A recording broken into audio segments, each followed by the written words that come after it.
You know what? We hope is going to be gone soon. COVID-19, Yes. or at least to the point. COVID-19 is probably not going anywhere, but at least hopefully we don't have to be locked down. Dr. Jamie Taweel with us here on the MegaCast. He's the internal medicine specialist over at the Grand River Medical Association. Now, COVID's not leaving us, right? I mean, we'll still have it around. Hope it's going to be around for a while. Yeah. It's going to be around, variants, all the fun stuff. We're going to be dealing with it. I'm going to be talking about it for a long time. It's just so, you know what, they should make a list of words like when we come out of the pandemic that you can never repeat again. COVID, crisis, pivot. Oh yeah. Oh yeah. This dominates the conversation. It's all we talk about for long periods of time, and it will continue to be that way, unfortunately. But the good news is it's getting a little bit better. I think the rates are going down, and I think everything's starting to move in a better direction, but it will not be completely zero. So, and how do we get there? Would it require everyone being vaccinated, or are we always going to have some variants out there? There's always going to be some variants that develop over time, and that's kind of how it works with the flu. I think once we achieve herd immunity, that things will be a lot better and the world can go back to the way it was. There will always be considerations and issues that are going to be, things that pop up every year. I mean, there were things that really got to us before COVID. There was bird flu, SARS, all other fun stuff. But the good news is that once we achieve herd immunity, that it'll be something that we can kind of get on top of rather than something that gets on top of us. And we should remember too, we don't talk about it a lot, but and I know that COVID is not the flu. However, that seems to be something that people can kind of wrap their mind around. People die from the flu every year as well, thousands of people. And so we have to remember, even though we're in the middle of the pandemic, hopefully coming out of the pandemic, it will still be with us. And some people are going to probably sadly continue to die from it. However, we don't have to wear our mask everywhere, and my hand sanitizer supply is actually running low right now. Yeah, I think everybody has adopted a lot better ways of dealing with things. They're washing their hands, they're being more aware of these things, and some people are wearing masks still, even if they've been vaccinated and don't need to, which is also a very warm welcome to a physician. But at the same time, there's always going to be risks, and the flu will always be there, and other illnesses will be there, and we will continue on as we always have. We're doing well, and we will continue to. I will say though, I've started to notice, not just in myself, but some of my friends, but when you go to the grocery store or the stores, it used to be as soon as you walked in, everyone was, dipping their hand in the hand sanitizer that was in every store, wiping their hands, grabbing the wipes, the gloves that we, we knew were just contaminated gloves. But you're not seeing that as often. And I've noticed now some of the stores, a lot of times their hand sanitizer dispenser is empty. So are we starting to forget about these rules in the beginning? Because back in the beginning, it was like cooties everywhere. It was kind of freaking your mind out. But now we're just like, we're becoming too relaxed, I think. Yeah, and that's been happening. I see that. Look, the fatigue of COVID has just overwhelmed everybody, and I think people are just ready to get back to a normal life. And but I am seeing that people are just so anxious to get back to a normal life. It's kind of like when COVID first hit, people that had COVID and did well with it were walking around invincible going, I already had COVID, I don't have to worry about this. And then all of a sudden we kind of hit that second wave where everybody got their vaccines and were immediately like, all right, I think I'm going to be okay. And then the CDC said, if you've been vaccinated, that a mask is not entirely necessary. And now everybody's just kind of forgetting about everything and going back to baseline. People are still being cautious, but it is getting much more lax out there. And I don't know. We're going to have to just address these things as we see fit. So as we continue through the summer, the focus, of course, right now on the Delta variant. And I know health officials are still warning people and trying to encourage people to get vaccinated, because we have to remember kids under the age of 12 cannot get vaccinated. So how concerned should we be with the Delta variant, and could it force us to go back into restrictions like we've seen in other countries? I'm not quite sure. I don't know yet if it's going to force us specifically to go back into quarantine and shut down like it was. I don't think that's going to happen.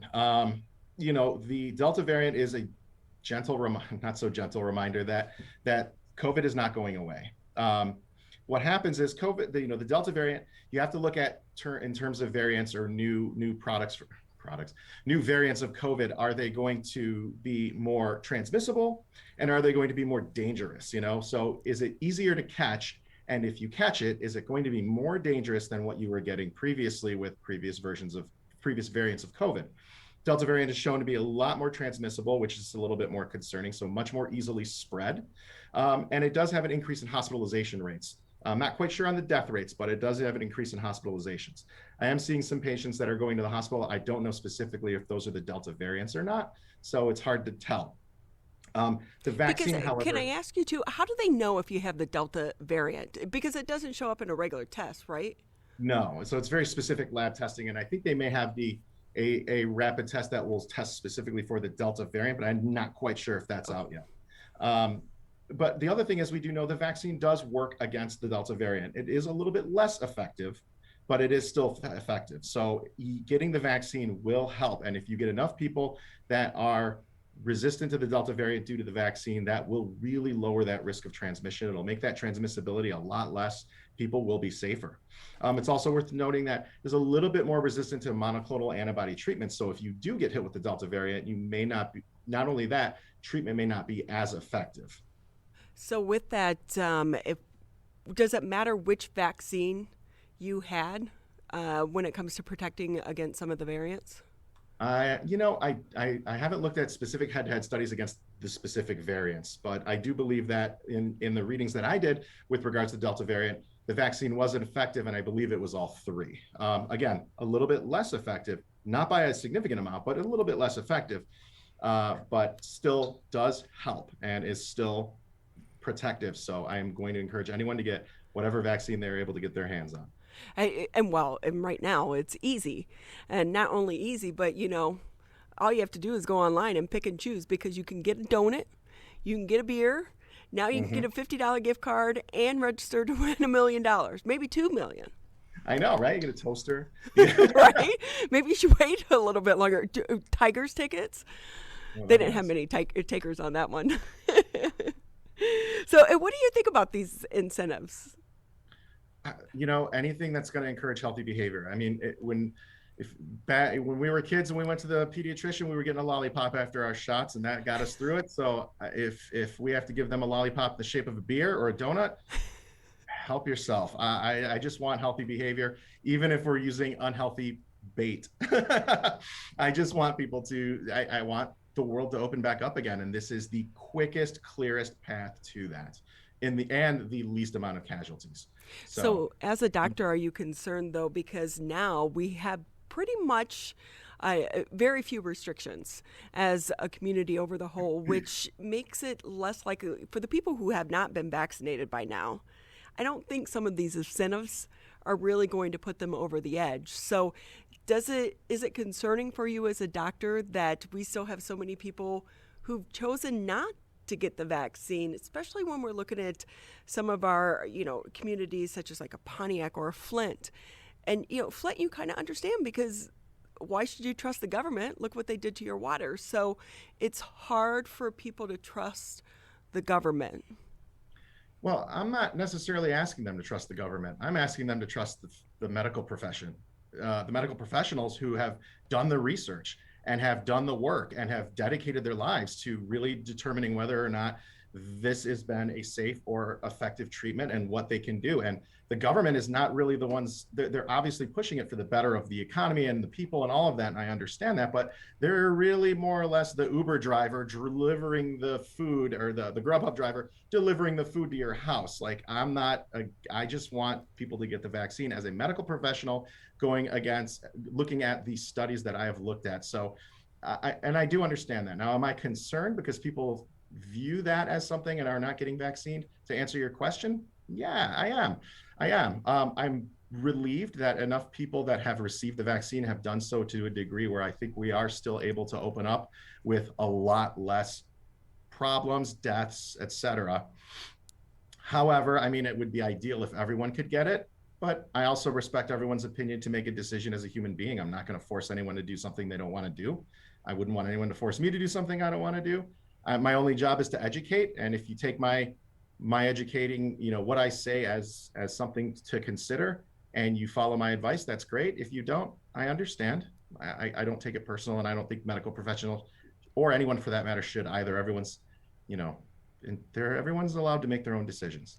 Are you able to administer the shot yet in your office?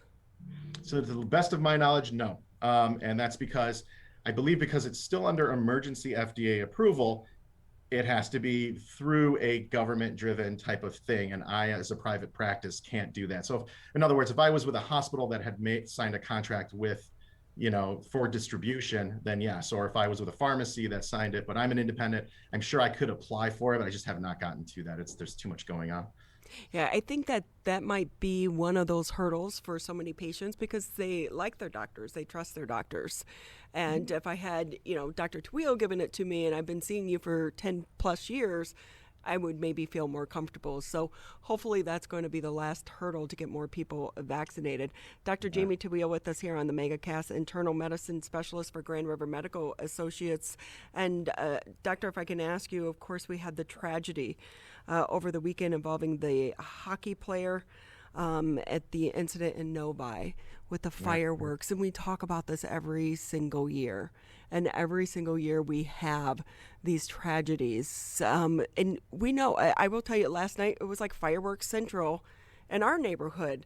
Yet again, I know they're supposed to end on the 4th, but we know they don't end on the 4th, especially for all of us that live over in the Lakes region. So, everyone with dogs. I know. Thank God my dog is so drugged up right now. She just got spayed, so she's knocked out. She doesn't care. She's like, whatever you want, just give me chicken. But with that too, I think people are like, how could he die from these injuries? Yeah. So I think that if I remember correctly, they thought he initially died from a head injury trying to get out of a hot tub. Then they determined that he died from blunt force trauma to the chest. Now, I don't know the type of firework that they were dealing with, but when they talk about a mortar, it's one of those giant firecrackers that requires a significant amount of propulsion to take this giant, heavy bag full of gunpowder sand and launch it hundreds of feet into the air. So if you're going to take a hit like that to the chest, and my heart condolences goes out to the family, that's a tragedy. What's going to happen is it's going to hit that chest and your heart is right there and your lungs are right there. But you also have to consider all of the connections to your heart and lungs are there. The great vessels that lead all of your blood from the lungs to the heart and from the heart, the aorta, all of that. And that's like getting in a car accident and basically hitting that steering wheel. It can cause any of those major vessels to rupture. And once that happens, internal bleeding into the chest, and it causes significant problems. Taking that out of the way, if you take a blast like that to the chest, the lungs get injured. And just like any other part of you that gets injured, they swell up, they get inflamed, they fill with fluid, like a bump on the head, but have that happening on the inside around the heart or the lungs can cause problems even further down the road. So it's a tough pill to swallow that had to happen like that. And that is terrible. But from the medical perspective, it's understandable, like a very heavy blast that basically resonates through the chest cavity where all those important structures and connections are there and all those blood vessels. It can be pretty dramatic.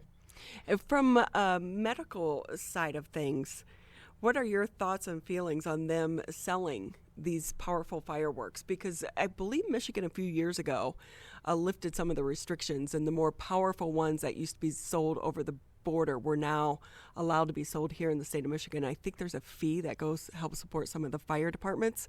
Mm-hmm. I know a lot of firefighters who they're just like, why? You should not put these in the hands of regular people, especially people who have probably been drinking all day. I mean, if the fees for the firecrackers go towards the fire department, that's like, I don't know, ordering pizzas and the money goes towards nutritionists. Like, right.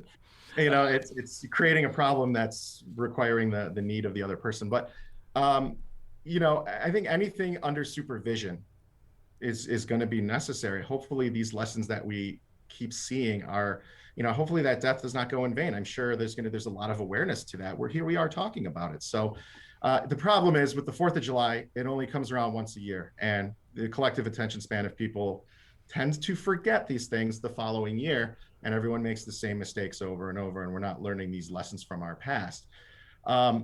I think, again, you know, it's dangerous. You're playing with fire, literally and figuratively, and I think that that needs to be, especially on these holidays where alcohol unfortunately is involved. So I think certain fireworks should be left to professionals, or at least to people that are a little bit more apt to handle this. But at the same time, it seems that this accident specifically was a complete freak tragedy. So it's hard to sit there and say, well, let's ban all firecrackers due to the, you know, it Right. becomes, it's a tough sell. I don't know how to, I just wish people would be more careful. I am surprised though. We grew up with sparklers, and you know, we had them out over Burning the, you and if you're careful. you're like, wow, these things are really allowed, because what do? The first thing, it's not one. You've got to Yeah, put like 4 or 5 together so that exactly. you could twirl them and make the little designs and Right. stuff. Look at this Who thought this molten was hot. smart, right? I'm sorry? Who thought that was smart? No, not at all. That was like an early branding tool. So, yeah, it's there's inherent dangers in everything, and there's always going to be, you know, there's always going to be these tragic accidents, and it's unfortunate. And so I'm, you know, quite convinced that this was certainly unintentional, nor was it negligence. I think it was. I don't know the exact details, so it doesn't seem like it was anything significant or severe in terms of negligence. I don't think this was anyone's fault other than a freak accident. I don't know for sure, but you know, that's those are pretty. That's a pretty significant, dangerous thing. Right, and So we always remind people of the dangers every year. With that, Dr. Taweel, what else are you seeing right now this time of year? Anything else out there we should be warned about? summertime, you know what I'm seeing a lot of? I'm seeing a lot of people that are injuring themselves because they've been sedentary for the last year due to COVID, and then they're getting out there and they're doing too much too fast, and they're creating a lot of musculoskeletal injuries that they weren't ready for. Some people gained a little bit of weight, myself included, and they're pushing themselves a little bit harder than they were previously, and this has been creating a little bit of a mess. So I just want people to ease themselves back into things a little bit more if possible. Other than that, just typical allergies and sinus congestion, a lot of those fun things that can, those allergy problems lead to sinus issues, et cetera, et cetera. So, can I ask you too before we say goodbye? The humidity has been insane over the past week or two, and for Yeah. people trying to exercise in the humidity, is there a higher risk factor with that? Well, people that are asthmatics can start to have a little bit more problems with asthma with regards to the humidity. So I'm always going to ask them to be cautious with regards to how much they can exert themselves. Make sure you have your inhaler. Humidity can make it a little bit tough for people with respiratory problems. So I do want them to be cautious. Try to work out in a cooled environment if possible. But it should be okay for the rest of people. Humidity can also make things a little bit hotter than it is. Your ability to sweat and cool yourself down does get hindered by how higher the humidity can be.